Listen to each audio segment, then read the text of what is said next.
Bismillah, Bismillahirrahmanirrahim inni a'udzubika minal khubuthi wal khaba'ith. Ada. Maksudnya dengan nama Allah, ya Allah, bahawasanya aku berlindung denganmu daripada kerosakan dan penyakit yang menjijikkan. Itu yang ke-9 dia bagi doa lah. Maksudnya dengan nama Allah, ya Allah, bahawasanya aku berlindung denganmu daripada kerosakan dan penyakit yang menjijikkan. Sebelum masuk tanda tu kita baca dulu. Tak? Yang ke-10, tak kala sudah keluar daripada tandas, dia kata, mohon pengampunanmu, ini pujian itu bagi Allah yang menghilangkan penyakit daripadaku dan mengafiatkan daku. Maksudnya.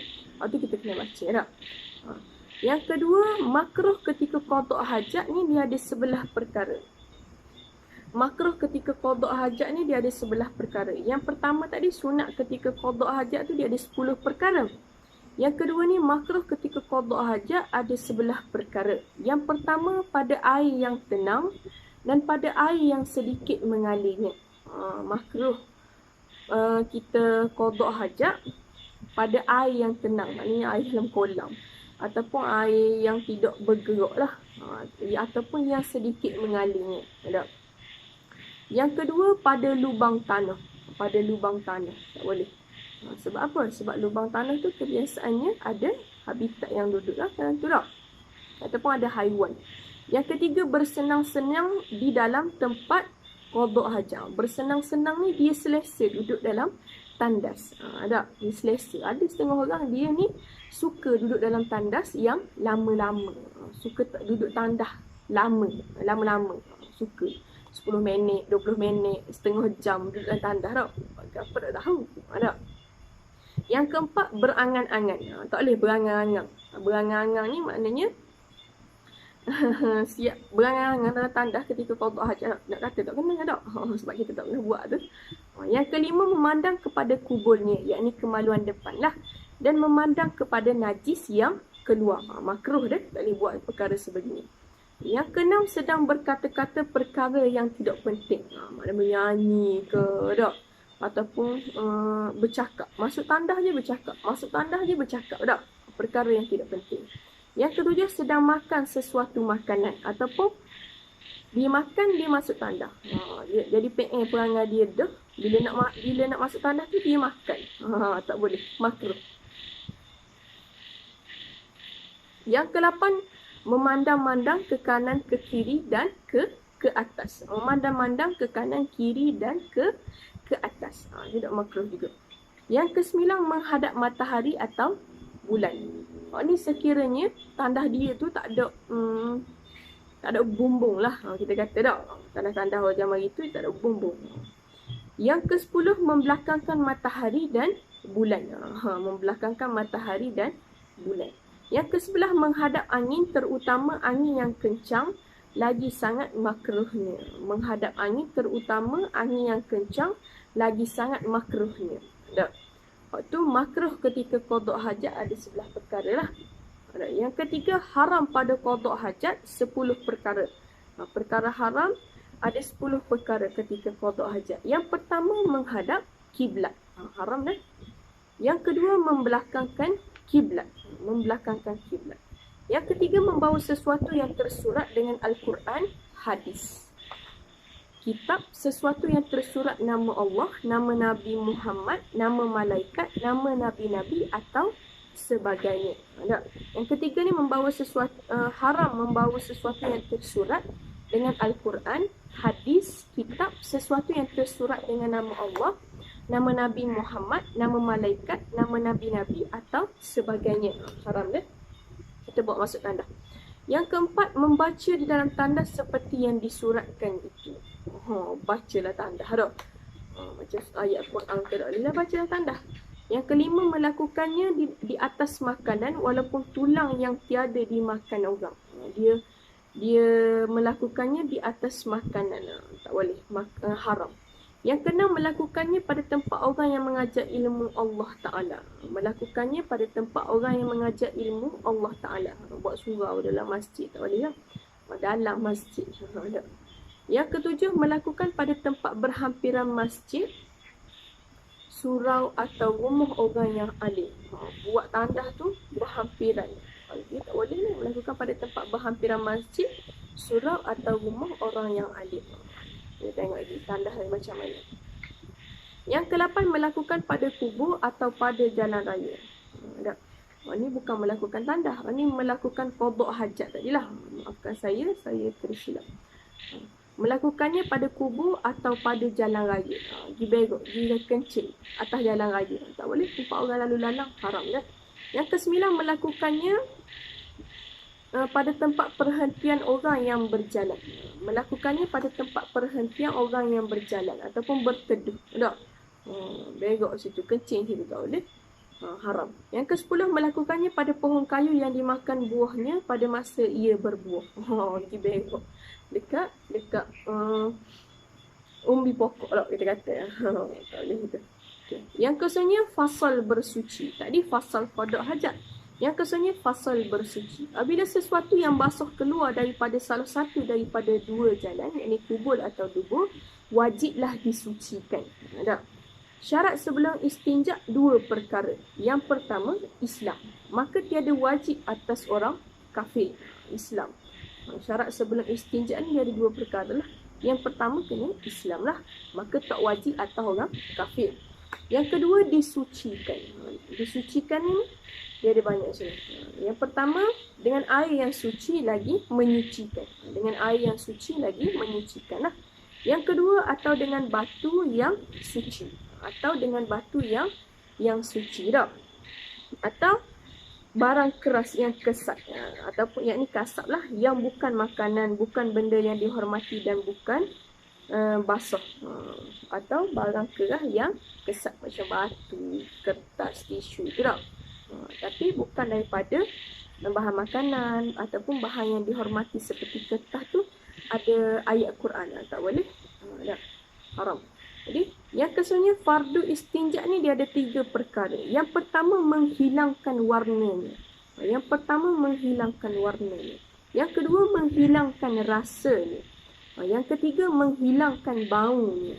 Fardu istinja ni dia ada 3 perkara itulah. Tadi tu menghilangkan warnanya, hilang rasanya, hilang baunya. Macam mana kita nak tentukan? Sendirilah tentukan tak macam mana. Syarat sah istinja ni ada 4 perkara. Yang pertama, mengembangkan duburnya. Yang kedua, menghilangkan lendirnya. Yang ketiga, menghilangkan baunya. Yang keempat, tidak menerangkan. Yakni mengenangkan. Dia kata sini menyenangkan. Menyenangkan ni duburnya bagi orang yang berpenyakit. Mungkinlah yang ini berpenyakit buasi. Seumpama itulah. Iaitu syarat sah istinja. Ada 4 perkara. Yang ke-9, 6 syarat istinja dengan batu dan benda seumpamanya. Batu atau benda yang serupa dengan batu. Atau benda kasar. Yang pertama, janganlah najis yang hendak diistinjakan itu sudah kering. Tak boleh. Janganlah najis yang hendak diistinjakan itu sudah kering. Yang kedua, jangan najis itu berpindah daripada tempat keluarnya kepada tempat lain. Jangan najis itu berpindah daripada tempat keluarnya kepada tempat lain. Yang ketiga, jangan didatangi pada tempat yang diistinjakan itu oleh najis yang lain. Yang keempat, jangan najis yang keluar itu melampaui permukaan dubur pada qada hajat yang besar dan kepala zakar bagi qada hajat yang kecil. Yang kelima, jangan ada pada tempat yang diistinjakan itu air atau benda yang cair. Yang keenam, hendaklah diistinjakan dengan 3 biji batu, iaitu dengan 3 kali sapu, sekalipun dapat disucikan dengan 1 kali sapu kerana ditegah beristinjak kurang daripada 3 biji batu. Dan jika tiada suci dengan 3 biji batu, maka wajib disucikan dengan batu yang lain pada najis itu hingga suci. Cukup dah 3. Tak cukup lagi. Dah habis lagi. Ambil lagi batu lah. Dan sunat tak kala menyapu itu meratakan sapuan pada tempat keluar najis itu. Jika tiada mana-mana satu daripada syarat-syarat yang tersebut, maka tak kala itu wajiblah beristinjak dengan air. Yang ke-9, sunat istinjak ni dia ada 7 perkara. Sunat istinjak ni. Yang pertama, dengan tangan kiri dan makruh dengan tangan kanan. Sunat istinja dengan tangan kiri, makruh dengan tangan kanan. Yang kedua, jika beristinja dengan air, maka sunat menghimpunkan segala anak jari kiri kepada tengah lalu ditindih kepada duburnya. Yang kedua ni, jika beristinja dengan air, maka sunat menghimpunkan segala anak jari kepada tengah lalu ditindih kepada duburnya. Ada yang kedua ni. Yang ketiga, mendahulukan membasuh kubul daripada dubur. Mendahulukan basuh kubul daripada dubur. Yang keempat, mendahulukan istinja daripada mengambil air sembahyang. Ada. Kita kena cuci dulu najis tu, baru kita ambil air sembahyang. Yang kelima, menggosokkan tangan kepada tanah atau sebagainya, kemudian membasuhkannya. Sunat buat tu. Yang keenam, memercikkan air kepada serual atau kain. Memercikkan air kepada serual atau kain. Memadalah pada istinja itu dengan beraksangka ia suci, dan jika ia peroleh keyakinan, maka itulah yang sepatutnya. Dan jika najis itu berbau pada tangan, maka ia jua yang najis, bukannya yang lain. Dan tiada sunat mencium tangan, dan tiada had bagi air yang akan diistinja, sehingga ia suci, memadalah. Ada.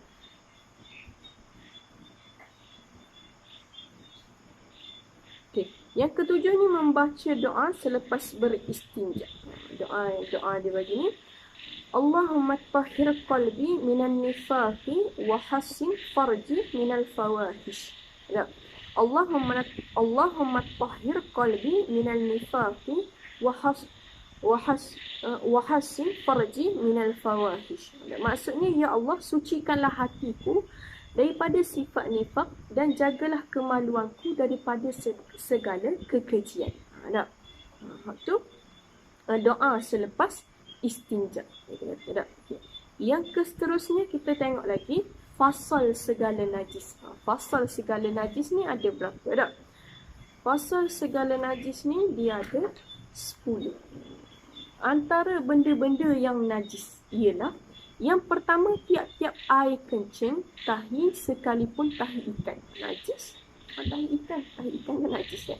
Yang kedua, darah dan nanah. Tetapi dimaafkan darah yang tinggal di dalam daging dan di dalam tulang. Yang ketiga, muntah sekalipun tiada berubah. Muntah sekalipun tiada berubah. Najis. Yang keempat, arak, tuak dan segala minuman yang memabukkan. Najis. Yang kelima, anjing, babi dan anak salah satu daripada keduanya. Makna anak salah satu daripada kacukannya. Najis.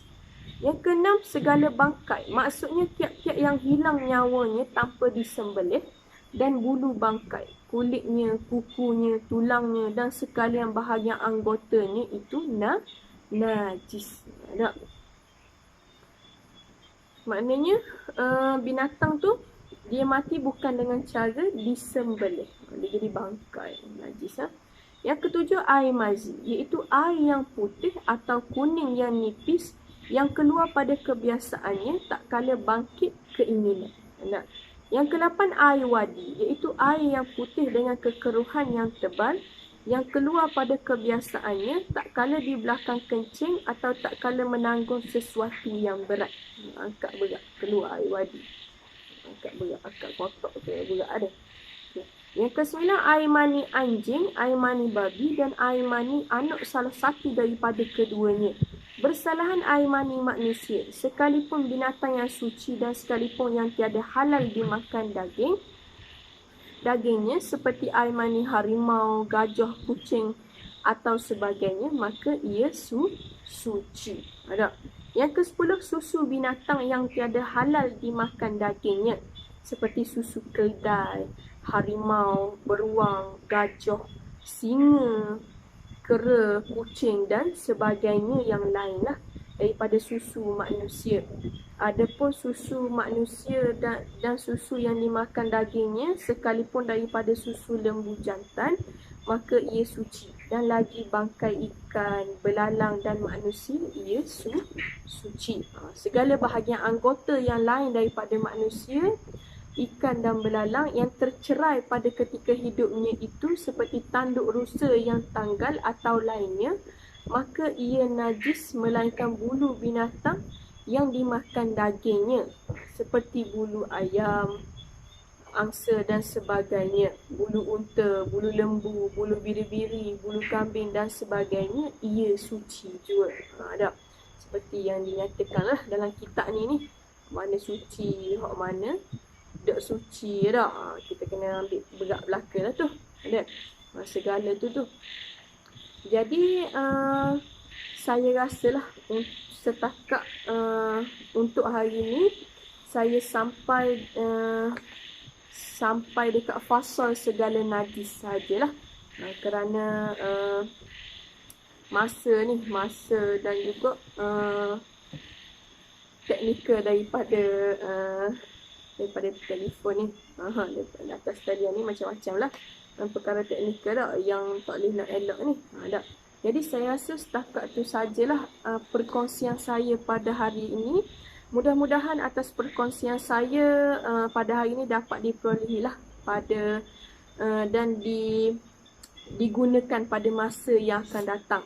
Jadi yang buruk tu datangnya daripada saya sendiri dan yang baik itu datang daripada Allah Subhanahu Wa Taala. Jadi saya sudahi dengan wabillahi taufiq wal hidayah. Wassalamualaikum warahmatullahi wabarakatuh. Sekian, terima kasih.